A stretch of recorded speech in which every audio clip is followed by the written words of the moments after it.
And now joining us to discuss the newly released United States peace plan, columnist for Newsweek and the editor of HistoryCentral.com, Marc Schulman, and the founder and executive director of the Israel Institute for Strategic Studies, Dr. Martin Sherman. Thank you both so much for being with us. Now, let's just start off. I understand you both probably have very mixed feelings about this deal. Marc, let's start with you. Where do you sit? Okay, so a couple of things.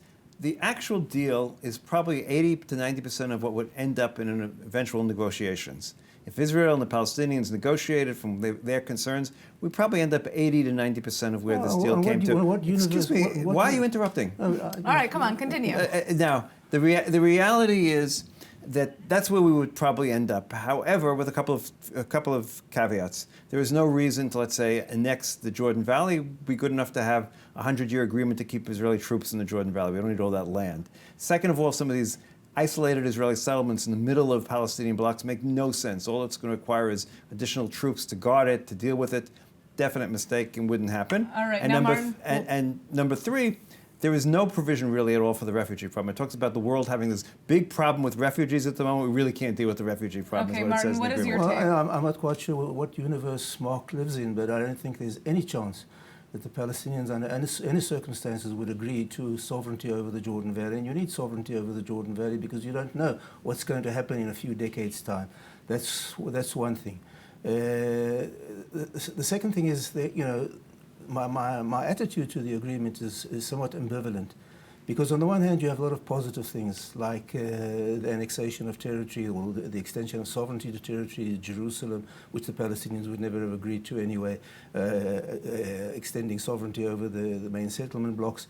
But there are serious problems. Like, for instance, if the agreement is implemented and Gaza is, for instance, demilitarized, who's responsible for the defense of Gaza? Because you must remember, Gaza borders a very, very brutal place called the Sinai Peninsula, where jihadi warlords are. Well, the idea was that either Egypt or the Palestinian Authority or another organization that Israel would agree to, according to the deal. That's what it says.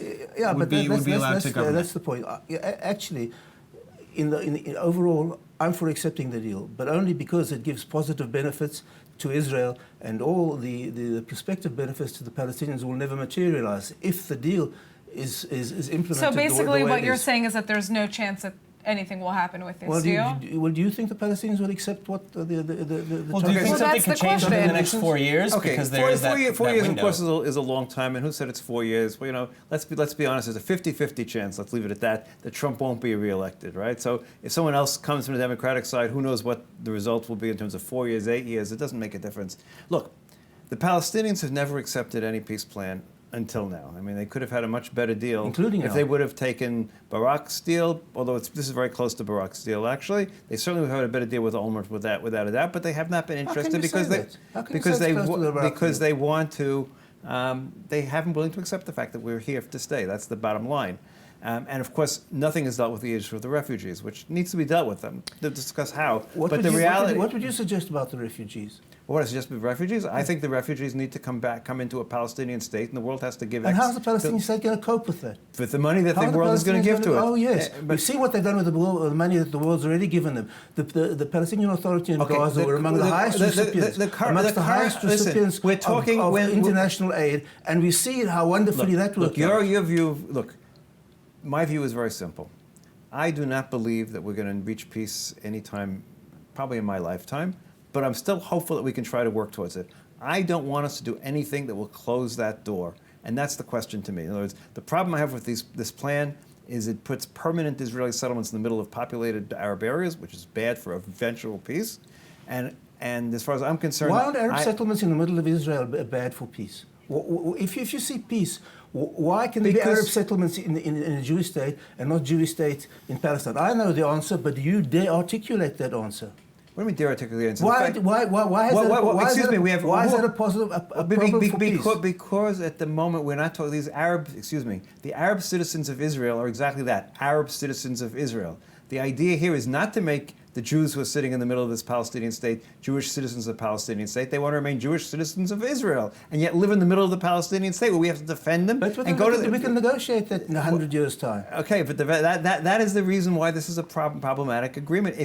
comes about. But it's not so terrible if it all comes about. But it's not all going to come about. What's going to happen right now is we're going to not enter any sort of negotiations because the opening point, and this is the biggest problem with this plan.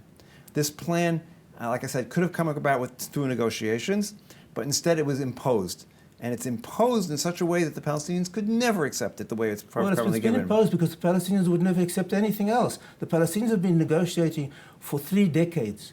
They've been offered far more generous plans. So how can you possibly say, I think you're misleading the viewers, how could they possibly agree to a plan that anything approaches this if they've rejected far more generous offers Well, with Olmert and I think Barak? there is one commonality in what both of you are saying, which is that it doesn't look like this plan is going to be implemented anytime soon. Thank you both so much for joining us. Thank you.